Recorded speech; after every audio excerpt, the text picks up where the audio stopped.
بسم الله الرحمن الرحيم. د الله په نوم چې ډیر زیات مهربان پورا رحم لرونکی دی. والضحى والليل إذا سجى ما ودعك ربك وما قلى. پرانا ورځ قسم او په شپې چې کله هغه له چوپتیا سره خوره شي. ای پیغمبره ستا پروردګار ته هیڅ کله نه پریښی او نه درنه ناراضه شوی دی.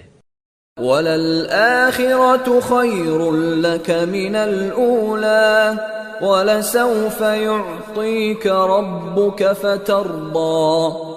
ورومرو ستا لپاره آخرت له دنیا څخه ډیر ښه دی او ډیر ژر به ستا پروردګار تا ته دومره شی درکړي چې ته ورباندې خوشحاله شي.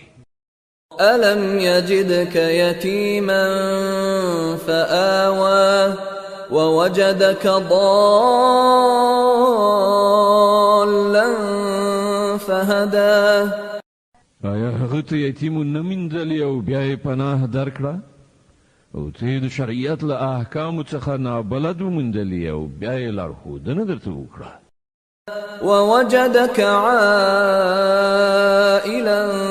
فأغنى فأما اليتيم فلا تقهر وأما السائل فلا تنهر وأما بنعمة ربك فحدث. او ته بې وزلی وموندلې او بیا یې شتمن کړې نو پر یتیم باندې قهر مه کوه او سوالګر مه رټه او د خپل پروردګار د نعمت څرګندونه وکړه.